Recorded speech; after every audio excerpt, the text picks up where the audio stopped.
Assalamualaikum warahmatullahi wabarakatuh.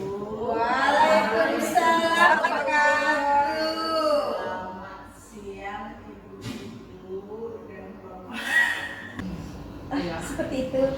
Selamat siang kepada bapak dan ibu yang berkenan hadir untuk mengikuti diseminasi pemahaman dan penerapan budaya positif yang akan dibawakan oleh Ibu Lady. Acara yang pertama yaitu pembukaan, yang kedua presentasi, dan yang ketiga penutup. Sebelum kita memulai kegiatan ini, sebaiknya kita membaca doa, mengucapkan doa.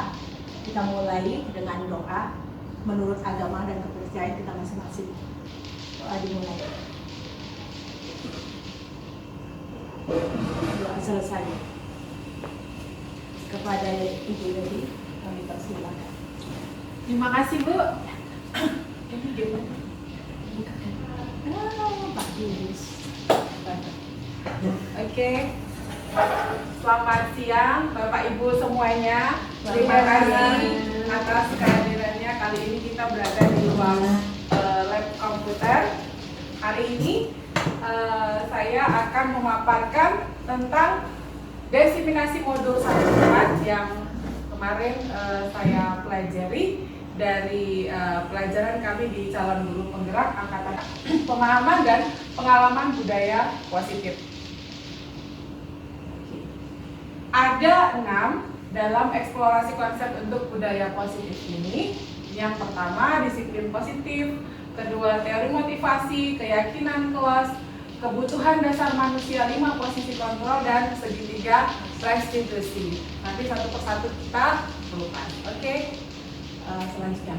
Nah, di sini sekarang coba Bapak Ibu, misalnya Bapak Ibu ini adalah kelompok A yang punya sesuatu yang sangat berharga dipegang, kemudian coba temannya menarik dengan tangannya ini untuk membuka. Ini berkaitan dengan nyawa. Bapak, ibu-ibu bisa, misalnya ibu andaikan A, ya ibu B, coba berusaha untuk membuka, tapi ibu mempertahankannya. Oke, bisa? Misalnya itu apa? Pekerjaan, hadiah. Jadi dengan memarahi, menggelitik, Anda mempertahankannya itu. Ya, itu next. Seperti itu. Siapa yang mengontrol? Kalau kita jawab dengan pertanyaan ini, apakah Anda atau B yang membuka kepalan tangan? Ibu? Si A ya, membuka kepalan tangan. Apa alasan Anda untuk mempertahankan isi kepalan tangan Anda? Menyangkut tentang pekerjaan, apapun ceritanya tetap harus dipertahankan. Iya, benar. Itu Apalagi memang nyawa. prinsip kita, ya. Jadi dalam kegiatan ini siapa yang memegang kendali? Si A, si B, atau kita sendiri? Orang lain atau kita sendiri? Kita. Ya, lanjut. Siapa sesungguhnya yang memegang kontrol, yang menutup atau membuka kepalan tangan rekannya? Tentu kita sendiri. Apakah kita membukanya sesuai dengan kebutuhan dasar kita? Jadi misalnya ibu kebutuhan dasarnya mobil, ibu ini rumah. Kalau bukan kebutuhan dasarnya itu mobil tadi, dikasih rumah, dia nggak akan mau karena dia paling pentingnya itu mobil. Jadi sesuai kebutuhan dasar kita masing-masing. Next. Nah, dalam teori kontrol ada ilusi dalam kehidupan kita, yaitu ilusi guru mengontrol murid. Kita menyangka kita bisa mengontrol murid, padahal murid itulah yang memberi dirinya untuk kita kontrol sesuai kebutuhan dasar mereka. Gitu. Kalau mereka nggak ngasih dirinya dikontrol, pasti kan ada murid yang nggak bisa kita bilangin kan, kamu gini, karena ada kebutuhan dasar dia. Kebutuhan dasar dia apa untuk ke sekolah ini? Gitu. Ada ilusi bahwa penguatan positif itu bermanfaat, bujukan, rayuan positif itu hanya sementara. Mungkin kita membujuknya sekarang, dia mau, tapi next apa bujukan itu akan dia ikuti. Belum tentu. Ilusi bahwa kritik membuat orang bersalah itu bisa menguatkan karakternya. Itu dari luar diri dia. Kemudian bahwa orang dewasa itu punya hak untuk memaksa. Itu hanya ilusi dan itu hanya datang dari luar diri, motivasi kebutuhannya dari luar. Next. Nah, siapa sesungguhnya yang memiliki kontrol? Dulu kita diajari bagaimana stimulus respon itu dalam mengajar murid. Nah, saat ini ada teori kontrol. Stimulus respon, realitas itu kita sama. Butuh pendidikan di dalam. Tapi dalam teori kontrol, kebutuhan kita beda. Mungkin murid kemari ada yang mau belajar. Fokusnya memang belajar. Murid si B mungkin kemari pada saat di rumah dia ada masalah, nggak bisa dia belajar di sini. Jadi kebutuhan dasar dia harus diselesaikan dulu di rumah, baru dia bisa belajar. Semua orang melihat hal yang sama.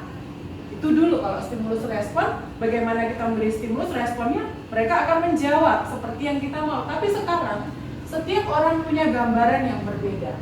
Nanti ini, dan yang terakhir itu adalah model berpikir menang kalah. Saat ini teori kontrol itu win-win solution. Bagaimana kita menggunakan teori menang-menang. Jadi nggak kita aja yang menang. Apa yang kita inginkan, murid itu harus nurutin. Gitu. Ini disiplin positif yang diungkapkan teori kontrol oleh Dr. William Glasser.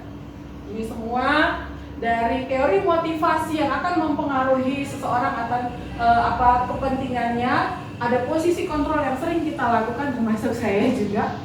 5 kebutuhan dasar manusia. Oke, satu-satu akan kita jabarkan. Yang pertama, disiplin positif dan nilai kebajikan universal. Dari bahasa Latin, disiplin. Kalau kita mikirnya kalau dulu disiplin mendisiplinkan kita marahin atau anak itu harus kita bilang ini dia harus nurut. Itu dalam budaya kita makna disiplin ini berubah.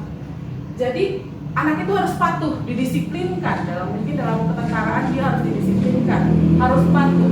Nah, kecenderungan umumnya menghubungkan kata disiplin ini nggak nyaman. Jadi dia patuh tapi itu nggak sesuai dengan kata hatinya, kebutuhan dasar dia dari dalam. Dengan apa yang kita hargai atau pencapaian suatu tujuan mulia. Tujuan kita setiap orang kan pasti punya tujuan mulia. Next.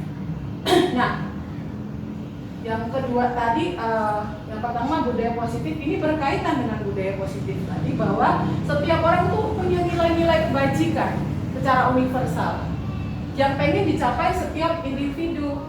Itu berdasarkan bisa dari suku bangsa, latar belakang. Nah, nilai-nilai kebajikan universal saat ini yang sedang digaungkan itu adalah profil pelajar Pancasila seperti beriman, bertakwa kepada Tuhan Yang Maha Esa yang saat ini juga sudah kita laksanakan.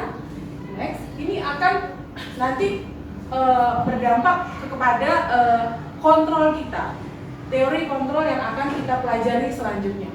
Yang kedua, teori motivasi. Ini ya, budaya positif itu ya, ada motivasi, hukuman, penghargaan, dan restitusi.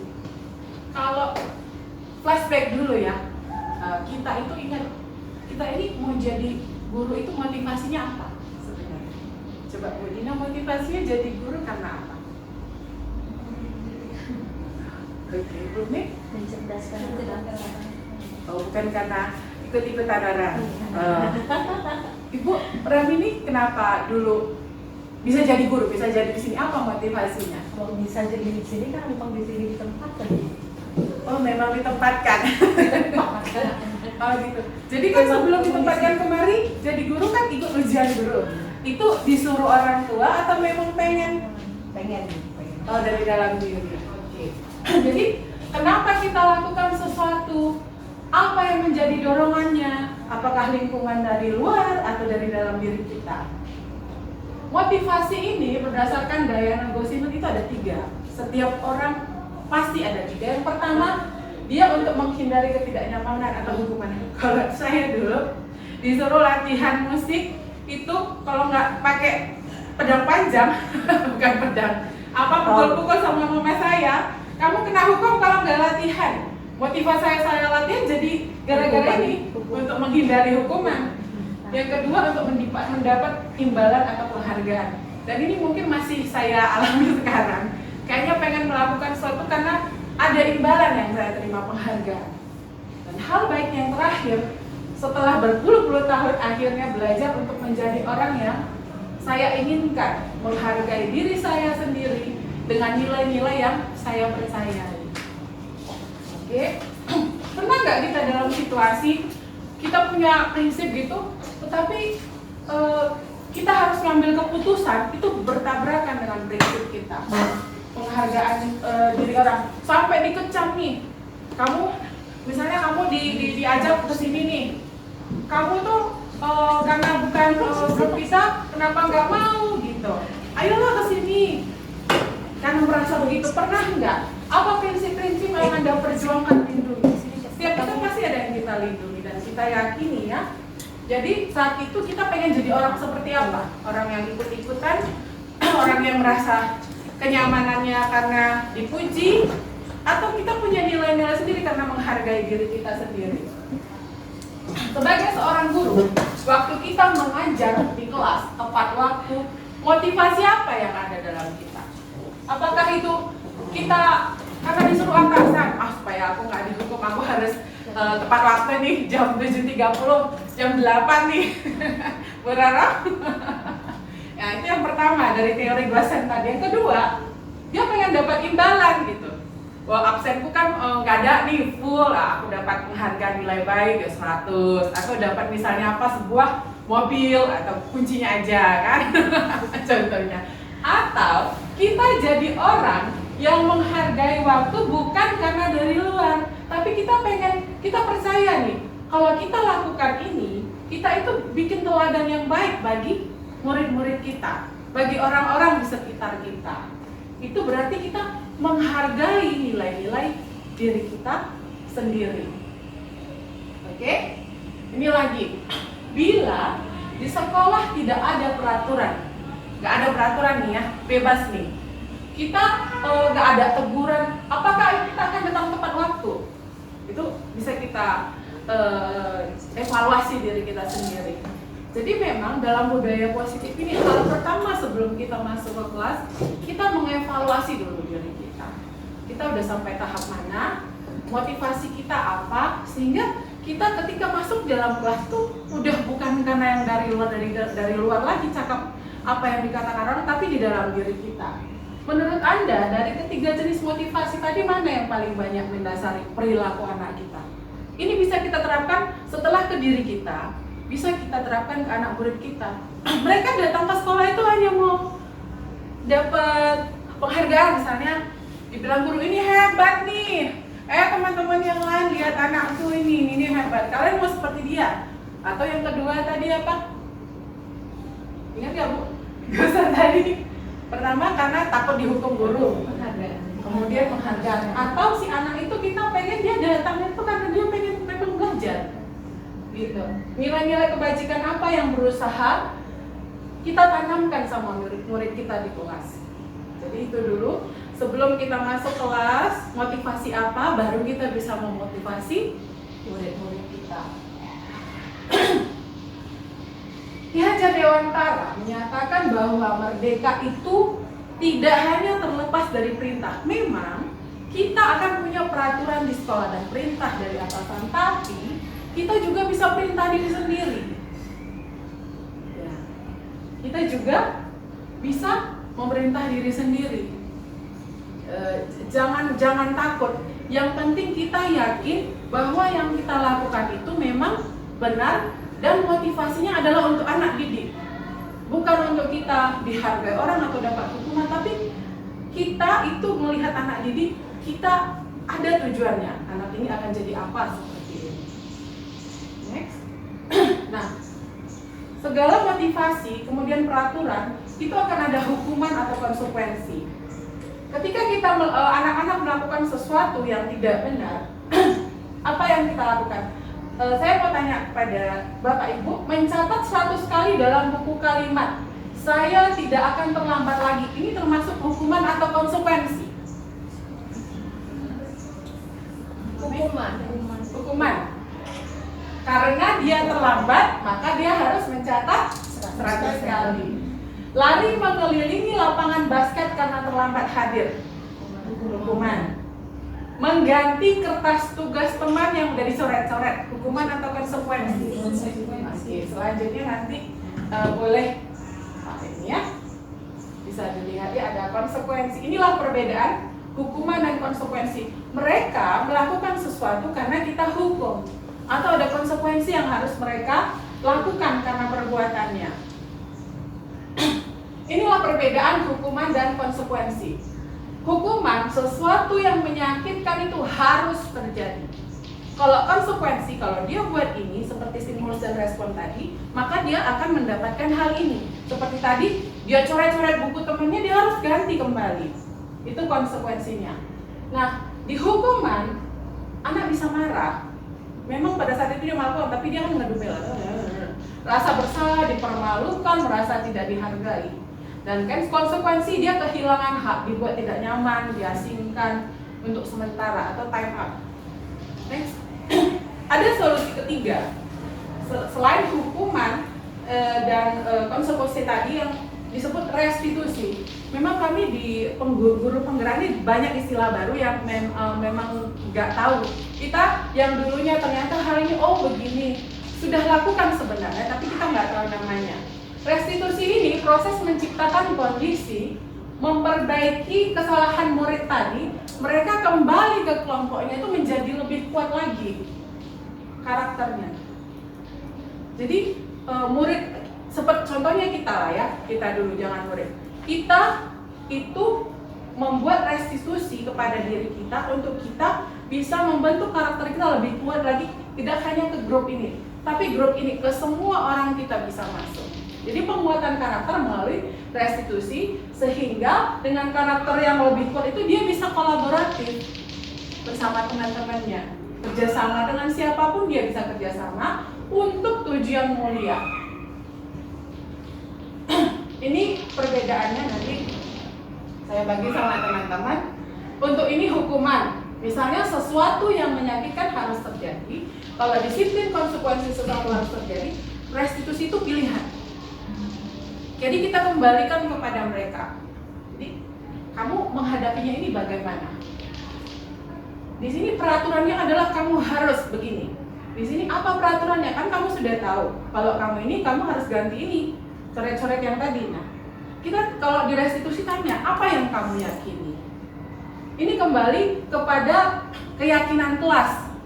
Keyakinan kelas terbentuklah kesepakatan kelas. Sebenarnya kalau memang kita buat juga di sekolah ada keyakinan sekolah, terbentuk kesepakatan sekolah, itulah yang kita lakukan. Karena ketika anak melakukan kesalahan, kita kembalikan lagi apa yang sudah kita yakini bersama, apa yang sudah kita sepakati bersama, apa yang bisa kamu lakukan untuk memperbaiki masalah. Jadi bukan kita lagi. Kalau dia sudah bisa tahu apa keyakinannya, kita kembalikan lagi ke dia, kita win-win solution. Next. Ciri-ciri dari restitusi ini bukan untuk menebus kesalahan, tapi belajar dari kesalahan. Belajar untuk mereka tidak melakukan lagi. Terus kita nawar, bukan maksa. Karena murid akan jawab sendiri. Kamu buat ini, apa yang sudah kamu lakukan? Ini salah atau benar? Restitusi ini menuntun anak untuk melihat ke dalam dirinya.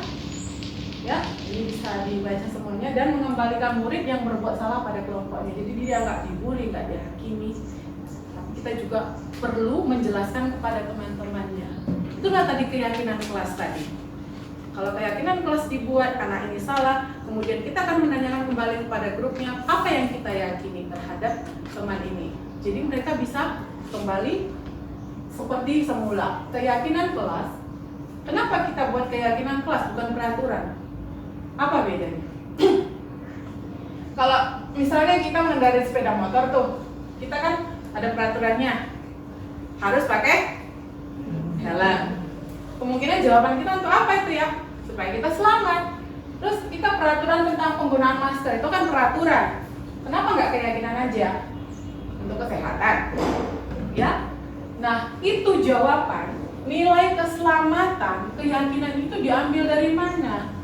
Nilai-nilai kebajikan yang universal, keyakinan seluruh umat manusia di sini. Kalau kita pakai masker, maka akan ini hasilnya. Itulah keyakinan yang diyakini bersama dan akhirnya disepakati oleh seluruh dunia.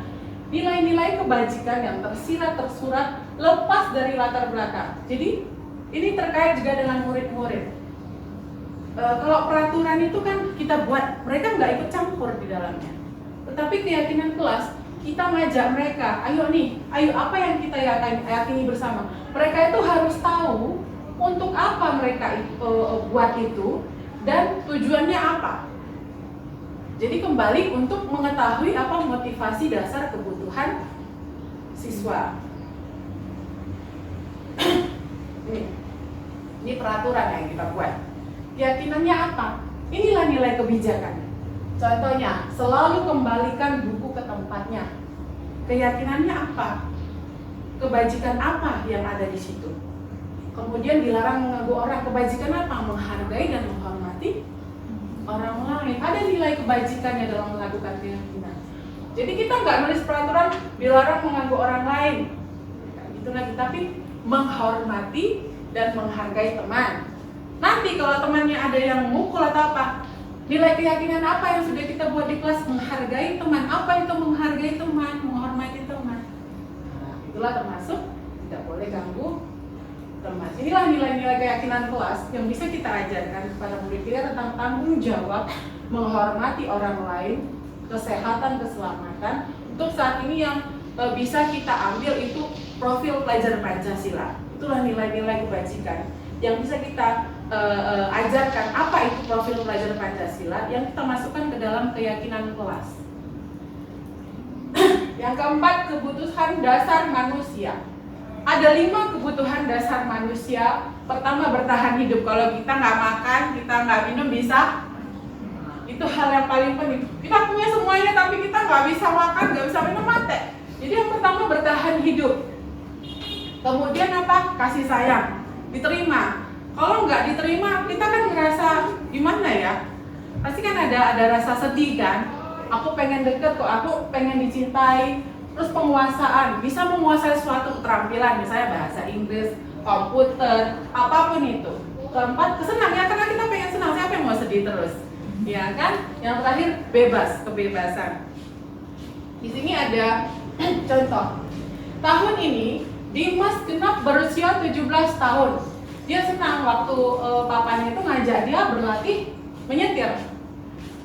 Dia terlihat senang berlatih sampai akhirnya dia bisa nyetir mobil. Terus mamanya nanya, Dimas, apa yang buat kamu pengen nyetir mobil? Terus ketika Dimas mendapat pertanyaan ini, kebutuhan apa yang dia penuhi kira-kira? Bu Ulfa, dari 5 kebutuhan tadi. Oke. Kasih sayang, Pengen diterima ya sama teman-temannya. keterampilan, Penguasaan. Oke. Benar. Next. Ya, aku merasa bangga dan keren. Jadi dia menguasai nyetir. Yang kedua, aku biar bisa jalan-jalan sama kawanku gitu. Jadi dia merasa diterima. Aku senang kalau pergi ke tempat bebas. Ya. Lanjut. Jadi ketika kita masuk kelas, kebutuhan dasar apa yang sedang dipenuhi oleh guru atau murid kita ketika mereka melakukan sebuah tindakan tertentu di dalam kelas. Kalau pengen diajarin nulis atau apa, kebutuhan nulis pun itu apa sih, berguna nggak untuk aku? Memang terkadang kalau kayak saya masuk sebelum memulai ngasih tahu dulu, kamu belajar ini kayak kemarin kita buat cara untuk melamar kerja. Itu apa sih Bu? Nah dijelaskan dulu begini-begini. Mungkin Bapak Ibu punya strategi tertentu lah bagaimana supaya siswa itu tahu pentingnya ini untuk apa, kebutuhan dasar apa yang akan mungkin kalau usia tertentu sesuai apa yang cocok TK, SD, SMP berbeda ya caranya ya. Tergantung bagaimana cara kita untuk mengkreasikannya. Jadi Glasser itu menyatakan kapasitas untuk berubah itu ada di dalam diri kita. Ketika kita mampu mengidentifikasi kebutuhan murid-murid kita itu, maka bisa mendorong perubahan perilaku. Kemudian cari solusinya, apa yang harus kulakukan. Mungkin ada yang suka ribut tuh, nanti habis istirahat bisa ditanya. Mungkin si anak ada masalah dengan orang tuanya di rumah. Jadi dia mungkin butuh kasih sayang kita, perhatian kita apa gitu ya kan. Next. Yang terakhir adalah posisi yang kelima ya, ada 6 ya. Satu lagi nanti. Posisi kontrol kita itu di mana? Apakah kita penghukum atau kita membuat orang merasa bersalah atau kita temannya mereka atau hanya sebagai pemantau dan manajer? Kalau saya dulu seringnya ini membuat orang merasa bersalah. Bilang sama murid gini, "Gak kasihan sama ibu." gitu. Gak kasihan sama ibu. Ya. Nah, ini bisa kita lihat dreng. Nah, dreng. Agak kecil ya, biar kita bacain satu aja. Misalnya, guru yang penghukum. Nanti kalau guru penghukum gini, "Oh, kamu ya gini nunjuk dia kan." Tapi kalau pembuat merasa bersalah, seharusnya kan kamu nggak boleh gini, ibu kecewa loh sama kamu. Nah, kalau kita posisinya sebagai teman, kita buat alasan sama teman kita. Misalnya, "Ayolah, lakukan demi ini. Masa kau nggak mau bantu ibu? Ayolah. Dan kamu mantau, dia hanya hitung dan ngukur. Kan kita udah sama-sama tahu nih peraturannya apa. Dia nanya, "Apa peraturannya?" Apa? Dia cuma sampai situ aja. Kalau manajer, dia akan mengajukan pertanyaan-pertanyaan seperti tadi. Dan kan jawaban siswa itu akan ditanjakan kembali, misalnya, apa yang sudah kita yakini di dalam kelas? Apa yang bisa kamu kerjakan untuk memperbaiki masalah? Jadi dia makin menguatkan dan memotivasi anak ini. Gitu. Ya kan? Next. Nah, mau tanya nih. Saya kecewa sekali dengan kamu. Coba balik. Balik Bu. Enggak. Yang balik ke. Ya, itu penghukum, pembuat orang merasa bersalah, teman atau apa? Balik tadi Bu. Ya. Kamu tidak pernah melakukannya. Tidak pernah benar. Ini aja. Ayolah lakukan demi ibu yang tadi. Apakah kamu mendapatkan stiker bintang hari ini? Next Bu. Ya, posisi kontrol ini dia ya. Ada dia hanya pemantau. Nah, manajer akan mengatakan bagaimana kamu menyelesaikannya ini. Kamu misalnya sudah numpahkan ini ke buku temanmu. Jadi bagaimana menurut kamu? Apa yang harus kita lakukan? Si anak akan berpikir, kalau dia belum bisa jawab, kita arahkan ke situ bagaimana menjawabnya. Next. Jadi kita diajak di sini untuk bergerak. Mulai kita yang biasa hanya membuat peraturan, hanya memantau, terus hanya memberikan penghargaan konsekuensi, kita harus berubah menjadi manajer di dalam kelas kita masing-masing untuk memperbaiki nilai-nilainya. Misalnya nih, kalau kamu tidak melakukan ini, saya akan menghukum kamu lari 10 kali. Bisa kita ganti menjadi manajer apa yang kamu yakini. Apakah kamu yakin kalau kamu menjatuhkan air itu ke buku temanmu itu benar atau salah? Dia akan mengatakan salah. Jadi bagaimana solusinya kalau ini salah? Bagaimana kita memperbaikinya? Ya, nah ini adalah salah satu strategi yang bisa kita lakukan di dalam kelas, namanya segitiga restitusi. Stabilkan identitas, validasi kebutuhan dia, menangkan keyakinannya. Nih, segitiga restitusi ini jadi menstabilkan identitasnya. Ngomong kalau misalnya ada kasus nih, ada satu misalnya kayak tadi tuh jatuh atau tumpah. Terus kita ngomong, setiap orang pasti bisa melakukan kesalahan. Bahkan ibu pun bisa melakukan kesalahan yang sama. Karena kamu bukan satu-satunya yang pernah melakukan hal ini. Kemudian validasi kebutuhan dia. Kamu pasti punya alasan kenapa kamu lakukan ini. Coba beritahu ibu apa. Ada cara yang lebih efektif nggak yang kamu butuhkan? Tapi caranya nggak kayak gini gitu. Misalnya dia terlambat sekolah atau asik jahili temannya. Terus yang terakhir, tanyakan keyakinannya. Nilai-nilai apa yang kita sepakati? Keyakinan apa yang telah kita sepakati dalam kelas? Menghargai teman. Karena apa? Kalau kamu pengen jadi orang seperti apa? Mau jadi baik, jahat, atau yang benar bagi diri kamu, atau bahagia? Kamu bahagia melakukan sesuatu yang jelek sama teman? Oke. Ini ya contoh-contoh menstabilkan identitas. Bisa guru berkata, berbuat salah itu hal yang manusiawi. Ibu juga pernah berbuat salah. Kita bisa menyelesaikan permasalahan ini. Validasi kebutuhan, inilah perkataan yang bisa katakan kepada mereka. Apa yang penting bagi kamu? Ya, kamu boleh tetap berusaha menjaga sikap ini. Maukah kamu belajar? Ini banyak yang bisa kita pakai kata-katanya yang mengarahkan dia untuk bisa memvalidasi apa kebutuhan dia saat itu.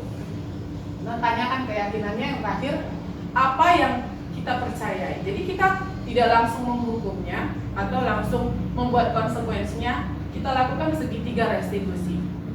Ini yang bisa kita tanyakan kepada mereka. Tapi kalau mungkin untuk anak-anak yang lebih kecil bisa lebih sederhana dengan bahasa yang lebih mereka mengerti ya. Untuk murid-murid di SMA mereka memang sudah paham. Yang lebih kecil bisa lebih disederhanakan lagi kali. Oke, terima kasih ibu-ibu, bapak-bapak sekalian.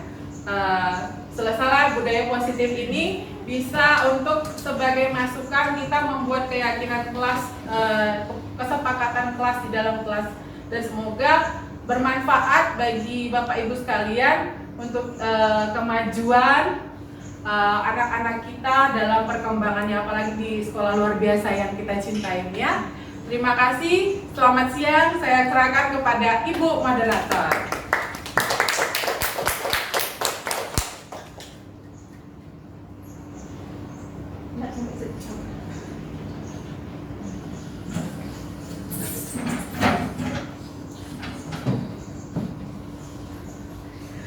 Demikianlah pemaparan tentang budaya positif yang dapat menjadi masukan untuk membuat kesepakatan kelas bagi kita semua. Terima kasih saya ucapkan kepada Ibu Lady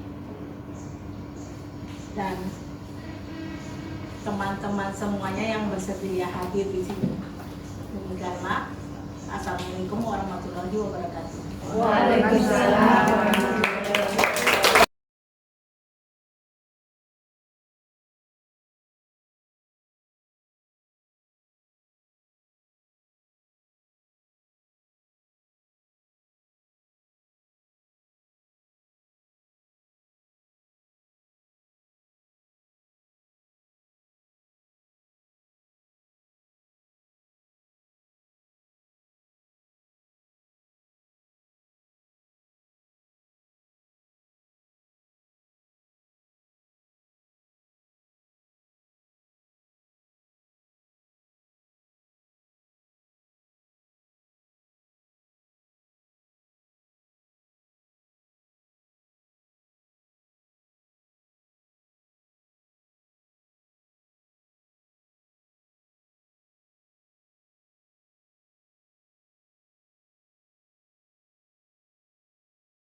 Peraturan di sekolah tidak boleh memakai sepatu yang ada list putihnya. Kamu tahu? Mengapa kamu pakai? Kamu terlambat. Ibu tahu semua pasti pernah terlambat dan kamu pasti punya alasan kenapa terlambat.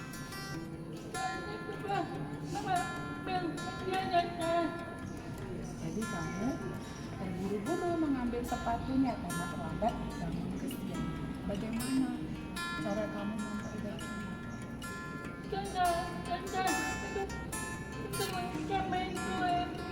Besok pakai sepatu hitam. Bagaimana pakai sepatu hitamnya kalau terburu-buru?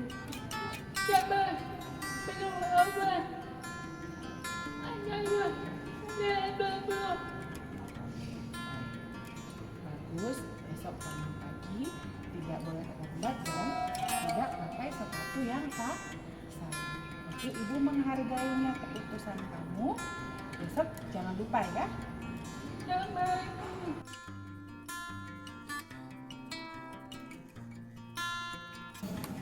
Haikal, tadi ibu dengar dari guru tiket kamu berantem marah-marah di depan kelas sama Lutfi. Kenapa?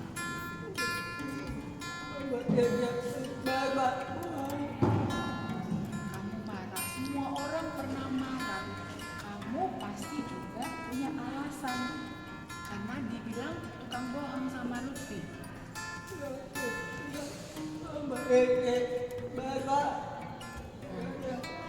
Kamu hanya marah. Untung kamu nggak jonggak-jonggak. Enggak. Pukulan. Iya. Bagus. Ya, menurut kamu, kalau marah itu bagus atau tidak? Tidak bagus. Kamu yakin? Yakin? Yakin? Ya. Kalau kamu yakin, itu tidak menjadi tidak boleh dilakukan, maka apa yang akan kamu lakukan untuk memperbaiki masalah ini? Iya, sabar, jangan marah-marah ya. Kita harus mampu mengendalikan emosi kita. Kamu bisa lebih bersabar. Lain kali tidak lagi melakukannya. Baik. Halo, Mama, jangan Mama, jangan marah, jangan suruh marah, jangan kembali pulang aja. Dạ, dạ, dạ, dạ, dạ, dạ, dạ, dạ, dạ,